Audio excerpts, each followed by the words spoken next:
Hello everyone, दोस्तों मैं अरुण शर्मा। आप देख रहे हैं 10 सोच। दोस्तों इस वीडियो में बात करने वाले हैं बीजेपी की जानी पहचानी नेता उमा भारती के बारे में, जो चर्चा का विषय है। और डिबेट में काफी सारी प्रतिक्रियाएं आई हैं उमा भारती के बारे में। बीजेपी के लिए काफी सारे प्रयास लगाए जा रहे थे। तो दोस्तों वीडियो को शुरू करते हैं। टॉपिक पे आते हैं कि उमा भारती को शायद अपने पहचान की जरूरत नहीं है। वो ऑलरेडी बीजेपी में बहुत बड़े फॉर्म में रहती हैं और काफी दिनों से वो बीजेपी में नदारत थी। उनको भोपाल में जब रही थी मुख्यमंत्री वगैरह, उसके बाद उनको बीजेपी ने कुछ दिनों से साइडलाइन करना शुरू कर दिया था।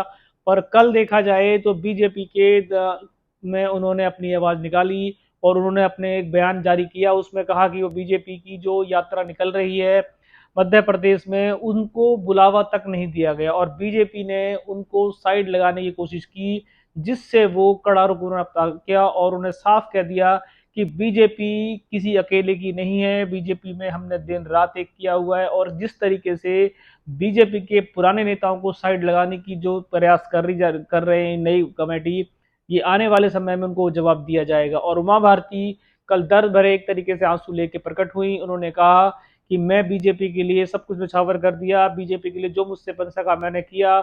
उसके बाद बीजेपी की यात्राओं में, जो मध्य प्रदेश में इलेक्शन प्रचार के दौरान बीजेपी यात्रा निकाल रही है, उनमें किसी भी यात्रा के लिए उमा भारती को न्योता नहीं दिया गया।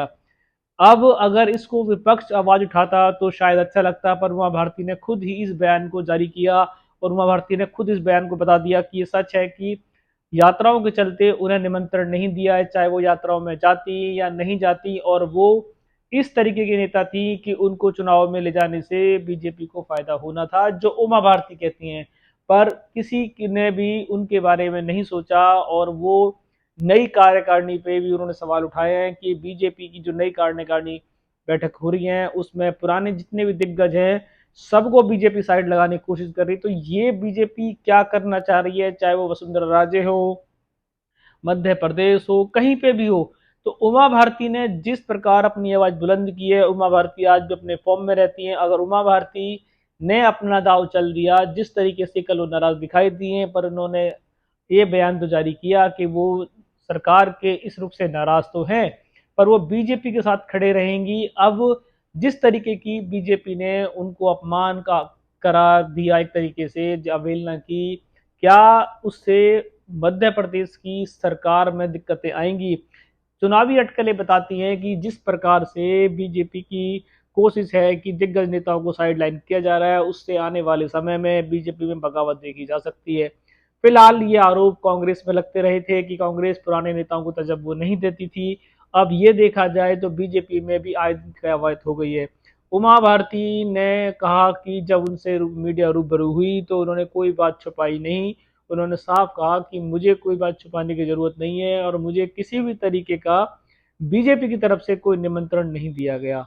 और इसको वो एक रोष जारी करती है और दर्द भरी उन्होंने बात कही कि हमने बीजेपी के लिए दिन रात एक किए थे और बीजेपी की जब सरकार बनती है, कहीं कुछ हमें ले जाना होता है तो बीजेपी हमें ले आई जाती है। पर क्या आज बीजेपी हमें भूल गई? हम ऐसा होने नहीं देंगे। जब तक मैं जिंदा रहूंगी तो शायद बीजेपी में अपने जिंदा रहने का आभास कराती रहूंगी। तो इससे कल बीजेपी को एक मैसेज संदेश जारी हो चुका है कि उमा भारती फॉर्म में है। अगर उमा भारती को साइड लगाने की कोशिश की गई तो मध्य प्रदेश का चुनाव संघर्षों से भरा होगा। बीजेपी इसमें सीट निकालने में एड़ी चोटी का जोर लगाते नजर आएगी और शायद कामयाब भी ना हो, क्योंकि मध्य प्रदेश में अभी कांग्रेस की सरकार के साथ उनका आंकड़ा बराबर का चल रहा है, जो ग्राउंड जीरो की रिपोर्ट कहती है। पर बीजेपी कांग्रेस से लड़ने के बजाय अगर अपने घर के नेताओं को छोड़ती फिरेगी, अपने घर के नेताओं को नाराज करती फिरेगी, तो क्या वो कैसी पार्टी रह जाएगी ये समय बताएगा। क्योंकि बीजेपी ने अब ये कवायद शुरू कर दी है कि कमान भले ही किसी के हाथों में रहे, पर उमा भारती ने कल अपने जो उनके आंसू छलके थे, उन्होंने उसमें साफ कहा कि ये केंद्र की कवायद है।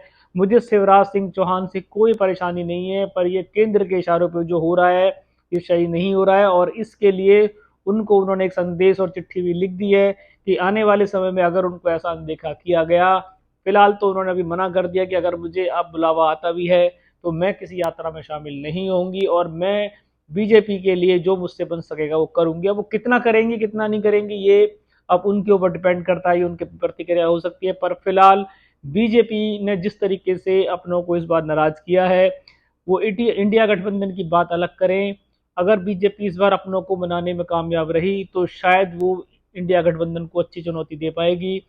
नहीं तो यही होगा कि इंडिया गठबंधन के सामने बीजेपी किसी किसी प्रदेश में सुतरा साफ होती नजर आई, क्योंकि बीजेपी ने अभी जो नया अभियान चलाया है वो नया अभियान कुछ हद तक तो ठीक है, पर उसमें अगर पुराने महत्वाकांक्षी जो उनके नेता रहे हैं जिन्होंने बीजेपी को बनाने में सुख में दुख में बीजेपी को साथ दिया, अगर बीजेपी उन नेताओं को अनदेखा करके रौंद के अपने नए नेताओं को चांस देती फिरेगी तो शायद बीजेपी में बगावत के सुर जाग गए हैं।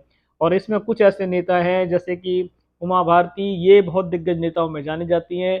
ये किसी परिचय का मोहताज नहीं है और जब ये किसी को आड़े हाथ लेती हैं तो वो उनसे जान छुड़ानी भारी हो जाती है। और बीजेपी इनके गुस्से को एक दो बार टेस्ट कर भी चुकी है और फिर भी बीजेपी ने इनके दुख तीरथ पे हाथ रख दिया है। अब बीजेपी मध्य प्रदेश में बिना उमा भारती को मनाए और उमा भारती को नाराज किए कैसे संग्राम जीतना चाहती है, ये उनकी एक नीति हो सकती है, उसको बारे में कुछ कहा नहीं जा सकता। पर फिलहाल उमा भारती के जो आंसू छलके हैं ये अकेले उमा भारती के नहीं है, ऐसे बहुत से नेता हैं जो इस बार बीजेपी की कार्यकारिणी की बैठक से बहुत नाराज है। और उमा भारती ने तो खुल के जाहिर कर दिया है कि वो किसी के दबे में रहने वाली नहीं है और जब भी मौका मिलेगा वो मोदी जी हों अमित जी हों उनसे अपनी बात स्पष्ट रूप से कहेंगी। और उन्होंने साफ एक संदेश जारी कर दिया है कि बीजेपी किसी एक की पार्टी नहीं है, बीजेपी को सबने मिलकर बनाया और बीजेपी में पुराने दिग्गजों का अगर मान नहीं होगा तो इसमें संघर्ष होना अनिवार्य है। दोस्तों फिलहाल शिवराज सिंह की मुश्किलें कम होती नजर नहीं आ रही हैं, क्योंकि वहां कोई ना कोई अभी कुछ दिन पहले कमलनाथ ने हिंदू कार्ड खेल दिया था, उससे उनके वोट में सेंध काफी हद तक लगी है। उसके बाद अगर बीजेपी ने उनके दुख तीरथ पे हाथ रख दिया और उमा भारती को नाराज कर दिया, वैसे भी शिवराज सिंह के इस बार आंकड़े बुलंद नहीं नजर आते जो ग्राउंड जीरो कहता है। और उसमें मोदी जी भरपूर रैली कर रहे हैं, उसके बावजूद भी सीएम का चेहरा पे इलेक्शन नहीं लड़ा जाएगा। इस बार का इलेक्शन मोदी जी के चेहरे पे लड़ा जाएगा। शिवराज सिंह को एक जोर का झटका और लग गया कि उसमें उमा भारती को नाराज कर दिया गया। अब वो उमा भारती उनके वोट में सेंध लगाएंगी या उनके लिए फिर कोई नई मुश्किलें खड़ी कर देंगी या उन पर प्रसन्न होंगी, ये समय बताएगा। दोस्तों फिलहाल मध्य प्रदेश में उमा भारती को बीजेपी ने नाराज करके अपने लिए एक मुश्किल खड़ी कर ली है। अब ये मुश्किल शिवराज सिंह के शासन में कितना रोड़ा अटकेंगी, कितना उनकी मंजिल को आसान करेंगी, ये समय बताएगा। फिलहाल उमा भारती को मनाने की कवायद जारी है और उन्होंने अपना जो भी उनका गुस्सा था वो जाहिर कर दिया है। मीडिया में उन्होंने अपनी आवाज़ बीजेपी संग्रहालय तक पहुंचा दी है, मुख्यालय तक पहुंचा दी है। और बीजेपी की कार्यकारिणी हो या बीजेपी के आला अधिकारी हो, वो किस तरीके से उमा भारती से वार्तालाप करेंगे ये समय बताएगा। दोस्तों फिलहाल अभी उमा भारती की कवायद का जो डिबेट चल रहा था वो हमने आपको बता दिया है। इस पे अगर और कुछ चेंज होता है, उमा भारती कुछ और अपना डिसीजन ले लेती हैं या बीजेपी के कोई बगावत के सुर बनाती हैं तो हम आपको बताएंगे। अगर आपने अभी तक हमारी कोई वीडियो नहीं देखी है और चैनल को सब्सक्राइब नहीं किया है तो आप चैनल को सब्सक्राइब कर सकते हैं, ताकि जितनी भी राजनीतिक डिबेट्स हैं जो हम चैनल लेके आए इस पे आपको राजनीति प्रॉपरली मिलेगा। अगर आपकी राजनीतिक में कोई रुचि है और आप जुड़ना चाहते हैं और कुछ आप पूछना चाहते हैं तो आप हमें हमारे हैंडल को लाइक कर सकते हैं, शेयर कर सकते हैं, हम आपकी सारी सवालों को जवाब देंगे।